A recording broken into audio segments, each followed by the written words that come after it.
예수 그리스도는 우리의 소망이요 또 기쁨이요 영원한 영광스러운 그 이름입니다. 그 이름 앞에 우리가 순종하는 마음으로 이 귀한 예배 자리에 나오시게 된 것을 주님의 이름으로 환영하면서 또한 우리 모두 이 귀한 예배의 자리에서 주님이 우리에게 말씀하시는 교훈, 때로는 책망, 위로, 이러한 큰 은혜 가운데 우리의 영혼이 큰 위로와 평안을 누리는 그런 된 시간 되기를 간절히 기원합니다. 아멘. 먼저 잠깐 기도하겠습니다. 말씀으로 온 우주 만물을 조성하시고 또한 그 말씀으로 이 세상을 다스리시는 전능하신 하나님 아버지, 하나님 아버지의 그 놀라우신 권세와 권위와 능력을 소리 높여 찬양합니다. 이 시간 우리 인간 세상의 모든 일들을 다 뒤로 하고 약속하신 하나님과의 만남의 귀한 시간에 저희들이 이 시간 함께 한 자리에 모여서 주님의 이름을 높이며 주님의 이름을 찬미하며 주님 앞에 겸손히 머리 숙여 주께로 나아가게 하신 것 감사드립니다. 아멘. 아버지 하나님, 이 자리에 함께한 사랑하는 당신의 백성들 이 시간 큰 위로와 사랑으로 역사해 주시기를 간절히 기도합니다. 아멘. 이제 하나님의 말씀 앞에 우리가 귀를 기울이며 우리의 마음을 활짝 열고 하나님의 마음을 닮아가기를 원합니다. 아멘. 하나님의 그 뜻을 깨달아 알기를 원합니다. 아멘. 성령님 이 자리에 함께 해주셔서 우리 안에 있는 모든 교만과 고집과 편견을 다 내려놓게 하시고 아멘. 의심마저도 다 제하여 버리고 어린아이처럼 순전한 마음으로 하나님 말씀 앞에 이 시간 겸손히 순종할 때에 우리에게 꼭 필요한 말씀으로 깨닫게 하시고 아멘. 또 우리에게 큰 위로와 소망으로 역사해 주실 줄 믿습니다. 아멘. 큰 은혜 주실 줄 간절히 기도하오며 예수님의 이름으로 간구합니다. 아멘.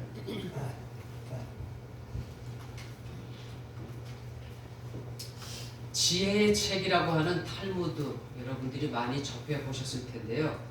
그 탈무드에 있는 이야기를 한 가지 소개해 드리겠습니다. 하나님이 처음 세상을 만드셨을 때에는 새에게 아직 날개가 없었다고 합니다. 그런 어느 날 새가 하나님을 찾아와서 볼멘 소리로 하소연을 늘어놓기 시작했습니다. 하나님, 뱀은 독을 갖고 있고 사자는 날카로운 이빨이 있습니다. 그리고 말에게는 단단한 말굽이 있습니다. 하지만 저에게는 아무것도 없습니다. 하나님, 저를 지키자면 저는 어찌해야 합니까? 좋으신 하나님이 이 새의 하소연을 듣고 보니까 일리가 있다고 생각을 했습니다. 그래서 하나님이 새에게 깃털과 날개를 달아주셨습니다. 자, 그런데 얼마 있다가 또다시 새가 찾아와서는 하나님 앞에 이렇게 호소를 하는 것이었습니다. 하나님, 날개는 오히려 저에게 짐이 될 뿐입니다. 날개를 달고 있으니까 예전처럼 빨리 달릴 수가 없습니다. 이 말을 들은 창조주는 답답해서 가슴을 치면서 이렇게 말했습니다. 으이구, 이 어리석은 새야. 내가 너에게 날개를 준 것은 무거운 짐을 지고 걸어다니라고 한 것이 아니야. 날개를 써서 하늘 높이 날아올라 적으로부터 피하라는 뜻이란다. 여러분, 어린 시절 여러분 모두 그 창공을 자유롭게 날아다니는 새들을 보면서 야, 나도 저 새처럼 날개가 있었으면 하고 한 번쯤 부러워했던 그런 경험이 있었을 줄로 그렇게 생각이 됩니다. 물론 하나님께서 우리에게 날개를 주시진 않으셨습니다. 그렇지만 대신 하나님께 나아갈 수 있는 마음과 열정을 주셨습니다. 성도 여러분, 하나님은 말이죠, 우리들 한 사람 한 사람과 날마다 새로운 감격 속에서 만나기를 원하십니다.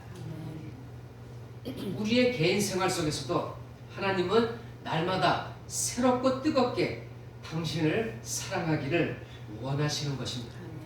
그런데 만약 우리가 하나님을 향해 사랑하는 마음이 식어지고 감사와 감격도 예전보다 점점 인색해지면 하나님은 그것을 회복하기 위해서 그 사람의 환경을 뒤집어 놓는 특별 프로그램을 가동하시는 것입니다. 그것이 바로 이름하여 고난 극복 프로그램입니다.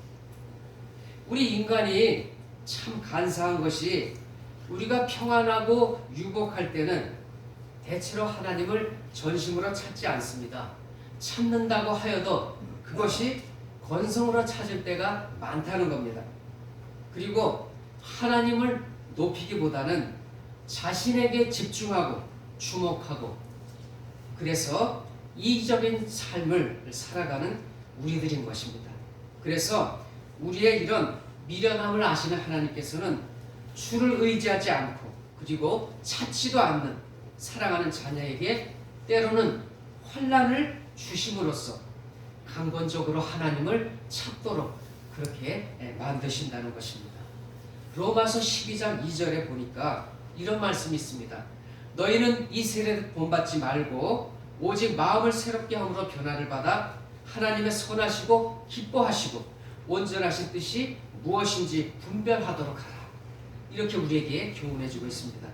또한 시편 기자는 시편 51편 10절에서 하나님이여 내 속에 정한 마음을 창조하시고 내 안에 정직한 영을 새롭게 하소서라고 노래하는 것을 우리가 알 수가 있습니다. 우리가 늘 하나님을 향한 뜨거운 감사와 감격이 있고 또 신앙도 날마다 새로워지는 그 사람을 하나님은 기뻐하시는 것입니다. 자, 그러면 우리가 어떻게 해야 하나님이 기뻐하시는 날마다 새롭고 뜨거운 신앙생활을 할 수 있겠는지 우리가 몇 가지 살펴보고자 합니다. 첫 번째로 우리는 지난 일을 돌아보거나 생각하지 말아야. 이사야 43장 18절 이하에 보면 너희는 이전 일을 기억하지 말며 옛적 일을 생각하지 말라. 보라 내가 새 일을 행하리니 라고 우리에게 교훈해주고 있습니다. 하나님이 새 일을 행하시고 또 우리가 새로워지길 원한다면 과거의 일을 돌아보거나 과거의 일에 집착해서 생각 속에 머물러 있지 말아야 한다는 것입니다. 대개 우리가 마귀에게 붙잡힌 불쌍한 사람들을 보면요, 거의 동일하게 과거의 실패나 부정적인 요소를 쉽게 털어버리지 못하고 오래 마음속에 끌어안고 간직하고 있다가 결국에는 정신적으로 혹은 육체적으로 큰 병이 들게 되는 것을 볼 수 있습니다. 마귀는요, 지나간 일만을 들추어서 계속 곱씹고 생각하게 만듭니다. 그리고 그 안에 함몰되고 갇히게 만들어요. 그래서 결국은 어떻게 됩니까? 좌절하게 만드는 것입니다. 이것이 바로 마귀의 노림수예요. 그런데 성령은 어떻습니까? 성령은 앞의 일을 생각하게 합니다. 미래지향적입니다. 그래서 우리에게 기대와 소망으로 새 힘을 얻도록 그렇게 우리를 격려하고 고무시켜 주시는 것입니다. 여러분, 마귀가 우리에게 던져주는 과거의 그 어둡고 부정적이고 그런 패배주의적인 그런 일들을 우리는 미련 없이 다 휴지통에 갖다 버리시기 바랍니다. 사단과의 타협은 곧 실패와 불행의 시작입니다. 사랑하는 성도 여러분에게 부탁드립니다. 새 일을 행하시는 주님의 약속과 능력을 단단히 붙드시기 바랍니다. 아멘. 1998년 LPGA 미국 여자 프로골프에 한국 여자 선수로는 유일하게 박세리 단 한 명뿐이었습니다. 그런데 그로부터 10년 후에는 무려 45명이나 늘어났습니다. 소위 말하는 박세리 키즈가 이제 등장하게 된 것이죠. 1998년 하면 우리가 좀 아픈 기억이 있습니다. 한국이 경제 위기로 IMF 체제 속에서 엄청 힘들었던 때입니다. 자, 이럴 때 이 박세리가 LPGA 메이저 대회에 출전을 했습니다. 우리가 TV 중계를 통해서 모두들 잘 보신 것처럼 이 박세리 선수는 연못에 빠지기 직전 가까스로 걸린 그 골프공을 맨발로 물속에 들어가서 스윙을 합니다. 바로 그 스윙 샷이 우승으로 이끄는 힘이 되었습니다. 그래서 방송에는 이 장면을 보여주고 또 보여주고 여러 번 수차례 보여줬습니다. 우리 국민들은 그 장면을 보면서 정말 내가 마치 우승한 것처럼 환호하면서 기뻐하면서 열광했지요. 그리고 우리 대한민국 골프의 저력을 우리가 또 보여줬던 것입니다. 여러분, 이 장면을 본 대한민국의 많은 소녀들이 야, 나도 할 수 있겠다 라고 생각하면서 골프계에 앞다투어 입문하기 시작했습니다. 그래서 이 박세리 선수 안에 있던 할 수 있다, 하면 된다, 해보자 라고 하는 이 불굴의 도전 정신이 골프계에 희망의 새 바람을 불러일으킨 것입니다.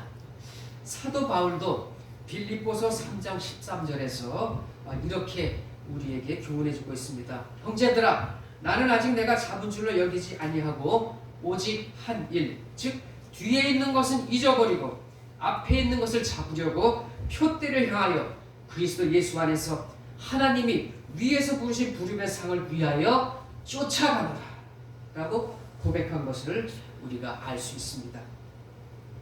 그래서 여러분, 우리는 지나간 일에 더 이상 미련 두고 거기에 빠져 있을 필요가 없습니다. 우리는 앞만 보고 소망을 향하여 달려나가는 그런 지혜로운 여러분 되시기를 간절히 부탁드립니다. 두 번째로 매 순간 순종적인 결단이 있어야 합니다. 우리가 신앙생활을 하다 보면 때로 자신의 관점과 계산로는 안 맞는 것 같이 그렇게 생각될 때가 많이 있습니다. 그러나 하나님의 명령이 주어지면 우리는 마치 베드로가 주님을 보고 물 위로 뛰어든 것 같이 이렇게 과감한 순종적인 실천이 있어야 하는 것입니다. 우리가 누굽니까? 우리는 이미 하늘의 은사를 받고 능력을 받은 천국 시민들입니다. 그래서 우리는 날마다 주님의 은혜와 감동 속에 기뻐하는 삶을 살아야 합니다. 그리고 영적으로 충만한 삶을 살기 위해서는 우리는 하나님의 말씀 따라 살기를 힘쓰고 사모하면서 그것을 위해서는 또한 무엇이라도 희생할 각오를 갖게 될 때 하나님은 그런 사람에게 큰 축복을 내려주시는 것입니다. 십자가는 우리가 문자나 아이콘 속에 혹은 신학 속에 교리 속에 있는 것이 아니라는 것을 기억해야 합니다. 십자가는 어디에 있느냐? 바로 우리의 삶 속에 있다는 사실입니다. 그래서 어떤 목사님은 아주 의미 있는 말씀을 하셨어요. 십자가를 걸레에 비유를 했어요. 그러니까 걸레가 어떻습니까? 자기 몸을 희생하고 헌신해서 더러운 것을 깨끗하고 아름답게 만들지 않습니까? 그래서 이 십자가는 걸레처럼 자기 희생, 자기 헌신, 자기 내어놓음, 그리고 자기 비움, 자기 나눔을 드러낸다는 것입니다. 강단이나 예배실에 십자가가 교회마다 많이 걸려있지요. 그런데 그 십자가가 진정한 십자가가 아니라는 것입니다. 생활 속에서 자신의 등으로 짊어지는 것이 진정한 십자가라는 사실이죠. 방에 놓인 걸레 그 자체는 방을 깨끗하게 할 수 없습니다. 그러나 교회당에 또 걸려있기만 한 그 십자가, 그 십자가도 세상을 빛나게 하지 못합니다. 자신의 두 손으로 힘써 닦는 수고를 할 때 더러운 곳이 깨끗해지듯이 그리스도인은 십자가를 등에 짊어져야만 자신과 세상을 깨끗하게 닦을 수 있다는 사실입니다. 사랑하는 성도 여러분, 이것이 진정한 십자가의 능력이요 사랑인 것입니다. 그러므로 우리의 신앙생활은 매 순간순간이 순종적인 결단의 연속이어야 합니다. 우리가 삶을 살아가다 보면 많은 선택을 요구받을 때가 있습니다. 그렇죠? 그럴 때 우리가 성령을 의지하지 않으면, 우리가 순간순간 주님을 의지하며 화살 기도를 하지 않으면 우리는 어리석은 선택을 하게 돼요. 그래서 나중에 가슴을 치고 후회를 하죠. 아, 그때 내가 왜 그랬을까? 내가 정신이 나갔나 봐. 우리가 순간순간 주님이 원하시고 성령님이 원하시는 그런 지혜롭고 현명한 선택을 하기 위해서는 우리가 늘 그런 화살 기도를 해야 돼요. 성령님, 내가 정말 하나님이 기뻐하시고 원하는 그런 선택, 그런 순종의 자리에 서기 원합니다. 그래야 우리는 하나님 앞에서 정말 기뻐하시는 성령의 사람으로 살아가실 수 있는 것입니다. 여러분, 우리가 무사안일한 형식주의는 결코 하나님 앞에 인정받을 수가 없습니다. 우리는 늘 새롭고 변화되고 발전적인 신앙이어야 하나님께서 우리를 인정하시고 우리의 신앙을 기뻐하신다는 사실입니다.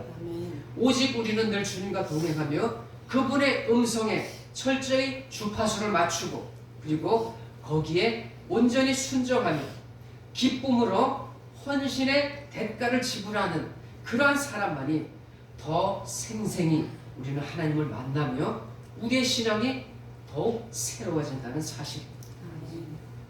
세 번째로, 날마다 자신을 살피며 회개해야 합니다. 하나님이 우리에게 분노하시는 것은요, 우리가 단지 죄를 지어서가 아닙니다. 하나님은 거룩하신 분이시기 때문에 물론 죄를 미워하시지요. 그러나 이 강팍한 마음으로 우리가 죄를 감추고 고백하지 않기 때문에 하나님께서 분노하시는 것입니다. 그래서 우리는 항상 부드러운 마음을 가지고 하나님 앞에서 자신을 돌아보며 애통하며 회개해야 한다는 사실입니다. 그래서 여러분, 이 회개 지수가 높은 사람이 은혜가 더 풍성해지는 것입니다. 그러니까 얼마나 하나님 앞에서 더 가슴을 칠 수 있느냐, 얼마나 사소한 일 앞에서도 내가 하나님 앞에서 나의 허물을 고백하며 눈물 흘릴 수 있느냐, 그 사람에게 더 풍성한 은혜가 주어진다는 사실입니다. 회개할 줄 아는 심령, 그 심령이 주님 앞에 날로 새로워질 수 있다는 사실을 항상 기억하시기 바랍니다. 히브리서 3장 13절에서 너희 중에 누구든지 죄의 유혹으로 강팍해짐을 면하라 라고 말씀해주고 있듯이 우리의 마음이 굳어지고 주님에 대한 감격과 감동이 사라지면 그 상태는 신앙이 병들었거나 죽어가고 있는 증거인 것입니다. 그래서 성경에도 그런 말씀이 많이 있잖아요. 우리가 정말 양심이 화인 맞게 되면, 우리의 신앙의 양심이 정말 두꺼워지고 철판처럼 그렇게 강해지면 우리는 죄에 대해서 무감각해진다는 사실이에요. 그래서 죄가 죄인 줄 모르고 그렇게 살게 되면 우리는 바리새인처럼, 사두개인처럼 그렇게 형식적인 신앙인, 교만한 그런 신앙인으로 살아갈 수밖에 없다는 사실입니다. 우리가 병들지 않기 위해서, 건강한 그리스도인으로 살아가기 위해서 우리는 늘 주님 앞에 내 자신을 돌아봐야 하는 것입니다. 내 신앙이 병들지 않았는지, 내 양심이 화인 맞아 있지 않는지 늘 점검해야 하는 것입니다. 여러분, 그래서 우리의 신앙이 날마다 그리고 순간순간 새로워지고 또 참되고 생명이 넘쳐나는 그러한 신앙의 상태가 되시기를 간절히 부탁드립니다. 시편 139편 23절에서 시편 기자가 하나님이여 나를 살피사 내 마음을 아시며 나를 시험하사 내 뜻을 아옵소서. 내게 무슨 악한 행위가 있나 보시고 나를 영원한 길로 인도하소서 라고 기도했듯이 우리의 기도도 매일 이와 같아야 할 줄로 믿습니다. 지금 우리가 사는 이 시대는 예수님의 말씀과 같이 장터에서 피리를 불어도 곡하지 않고 또 노래를 해도 춤추지 않는 그런 무감각한 시대가 되었습니다. 그래서 에스겔 선지자는 에스겔 3장에서 내 백성의 얼굴이 금강석과 같이 되고 바위돌 같아서 죄를 짓고도 얼굴을 붉힐 줄 모른다 라고 탄식했던 것을 볼 수 있습니다. 또한 스바냐 2장에 보니까 스바냐 선지자는 이렇게 외쳤습니다. 수치를 모르는 백성아 모일지어다 모일지어다. 우리는 그래서 여러분 저도 그럴 때가 많이 있는데 우리가 사소한 잘못 이 허물을 그냥 자칫하면 흘러 넘기기 쉬워요. 그냥 소홀히 하고 무시하기 쉬워요. 그런데 우리는 조그마한 사소한 것에서도 가책을 느껴야 하고 그것을 통해서 철저하게 회개할 수 있어야 한다는 사실이죠. 왜냐하면 이런 과정을 우리가 자칫 가볍게 여기고 소홀히 하면 우리가 점점 죄에 대해서 무감각해진다는 사실이에요. 죄에 대해서 우리는 좀 더 민감해야 되고 예민해야 되고 이 죄를 처리하는 그 일에 우리는 철두철미해야 한다는 사실입니다. 그래서 우리는 우리의 교만과 아집과 그 모든 허물들이 철저히 하나님 말씀 앞에 그 성령 앞에 깨어지고 부서져야 한다는 사실입니다. 하나님은 그래서 우리 자신의 그 뻣뻣한 고집과 교만을 가장 미워하신다 그랬잖아요. 예수님도 왜 에리트 종교 집단을 향해서 이 독살이라 싶더라 하고 엄청난 그런 말씀을 하셨습니까? 그것은 바로 교만한 고집과 또 교만이었습니다.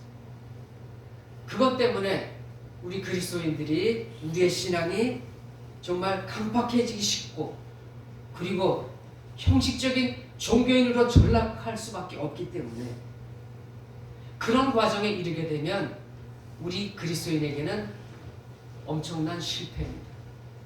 그래서 우리는 이 모든 것들에서 벗어나기 위해서는 더 이상 고난의 쓴맛을 보지 않기 위해서는 우리는 철저하게 말씀 앞에 순종하며 또 우리가 죄를 실수로 범하게 됐다면 우리는 그 죄에서 빨리 돌이키고 그 죄를 빨리 청산해야 한다는 사실, 그것이 우리에게 너무도 중요한 것이라는 사실을 반드시 기억하시기를 간절히 부탁드립니다. 그래서 여러분 우리가 회개라는 과정을 통해서만이 우리는 새로워질 수 있고 그리고 주님 앞에 떳떳하게 설 수 있다는 사실입니다. 그리고 우리 그리스도인에게 가장 우리가 바라는 그러한 기쁨이 무엇입니까? 바로 예수 그리스도의 그 성품에 이르도록 우리는 이 땅에서 성화의 삶을 살아가는 것, 그것 아니겠습니까? 그래서 성장을 위해서 성숙을 향하여 나아가기 위해서 우리는 늘 회개의 과정이 필요하다는 사실. 그래서 사랑하는 여러분, 우리가 다 자식을 키웠고 또 지금 키워가고 있는 중에 있지 않습니까? 우리가 자식을 양육할 때에 자식이 바른 길 가도록 회초리를 드는 그런 경우가 많이 있잖아요. 그렇죠? 마찬가지로 우리 하나님도 우리 자녀들, 그의 백성을 사랑하시기 때문에 하나님은 우리를 때로는 꺾으시고 또 고치시고 만지시는 것입니다. 그래서 하나님의 이러한 섭리에 우리는 감사해야 할 줄로 믿습니다.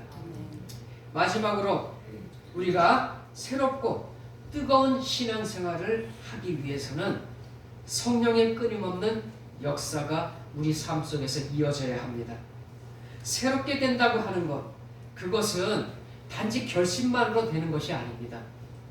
여러분, 우리가 어느 날 딱 한 줄 결심으로 정말 이것이 새롭게 되는 것이 가능하다면 얼마나 좋겠습니까?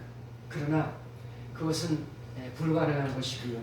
새롭게 하시는 성령의 역사가 있어야만 이것은 가능하다는 것을 믿으시기 바랍니다. 아멘. 성령의 역사는요, 옛 것을 새롭게 하고 그리고 관념적인 것을 실존적이고 체험적인 것으로 구체화시키는 것입니다. 성도 여러분들도 이처럼 성령의 놀라운 역사로 항상 그 안에서 생수가 넘쳐나고 그리고 성전 안의 불처럼 성령의 불이 꺼지지 않고 항상 뜨겁게 활활 타올라서 언제나 젊고 활기찬 성도 그리고 새롭게 변화되고 발전하는, 그래서 주님이 기뻐하시는 그런 성도님이 다 될 줄로 믿습니다.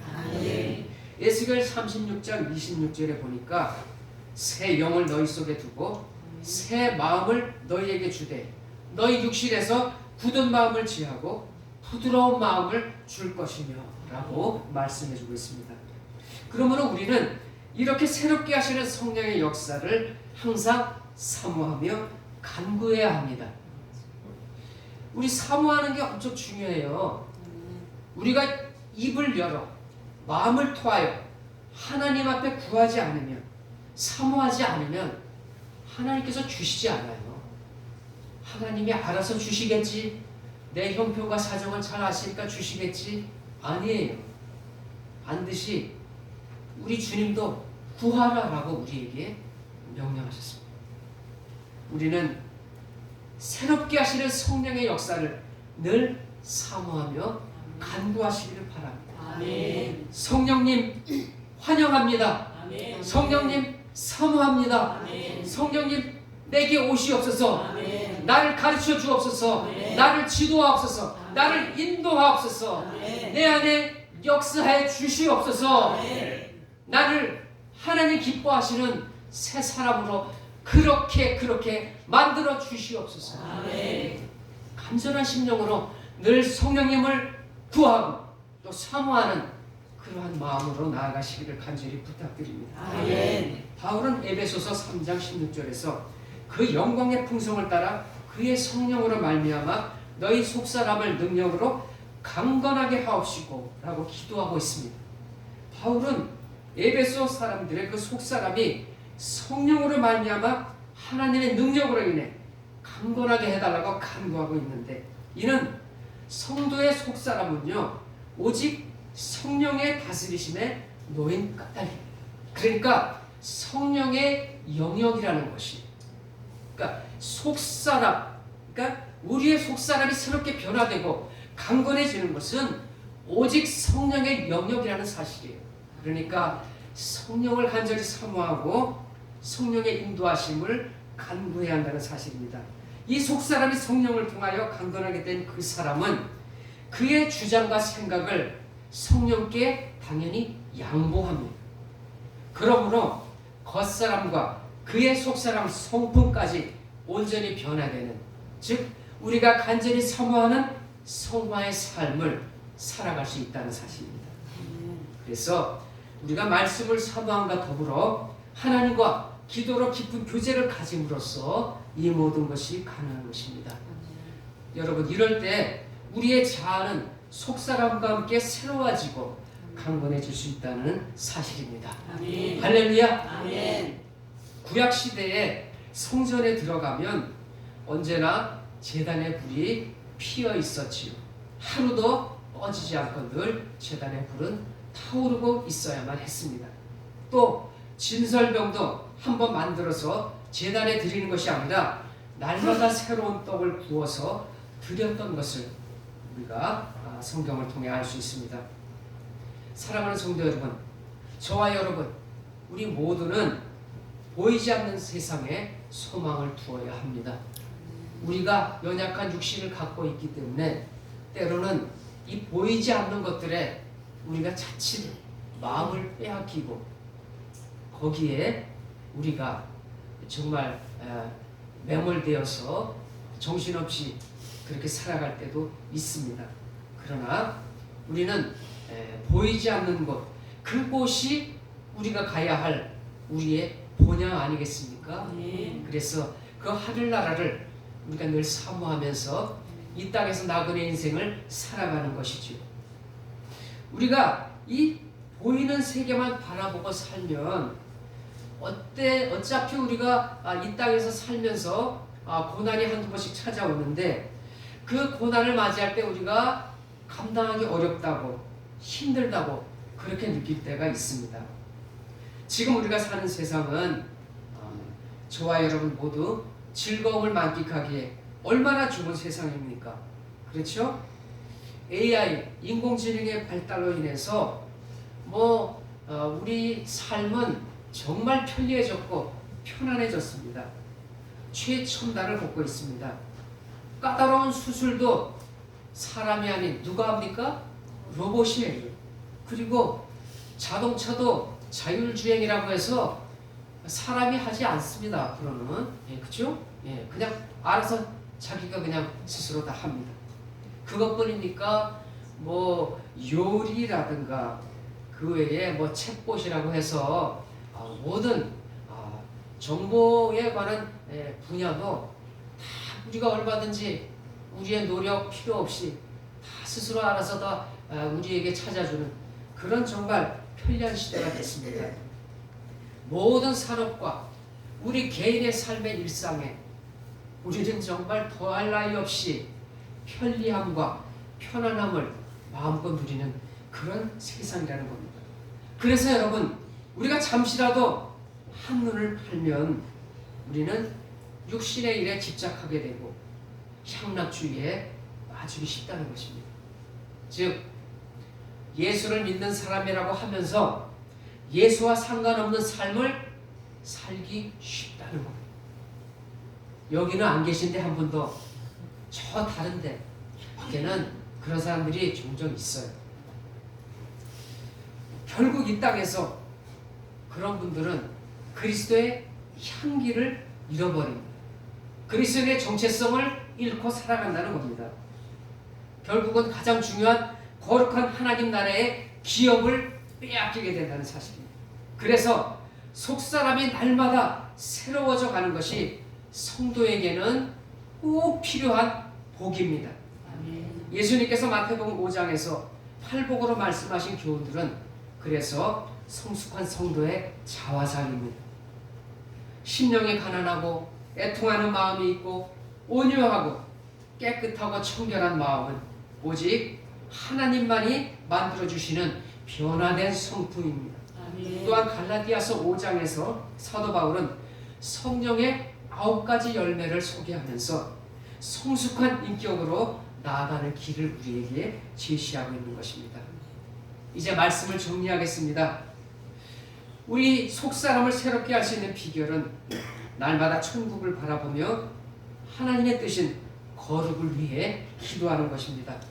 성령의 인도하심에 전적으로 순종하면서 성숙한 인격을 향해서 뚜벅뚜벅 나아가는 것입니다.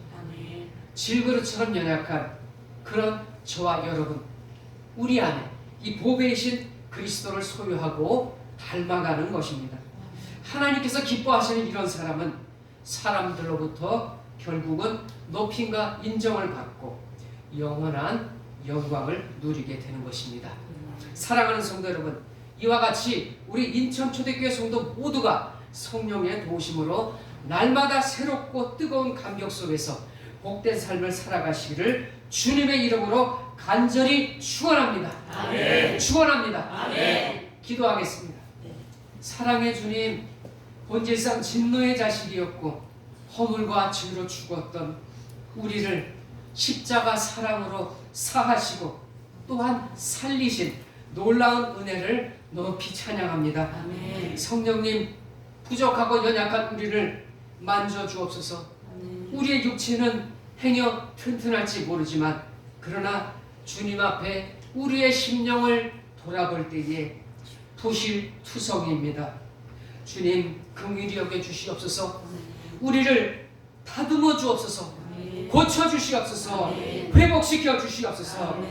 정욕과 욕심으로 똘똘 뭉쳐버린 우리의 못된 자아를 십자가에 못 박게 해 주시옵소서. 이 시간 성령님 앞에 간절히 간구합니다. 다시 한번 성령의 사랑으로 나를 새롭게 변화시켜 주시옵소서. 아멘. 오직 주님 성품 닮은 열심 있는 성도로 살아가는 우리 모두가 되게 해 주시옵소서. 아멘. 간절히 주님께 부탁드리며 모든 것을 예수 그리스도 이름으로 감사하며 기도합니다. 아멘. 네.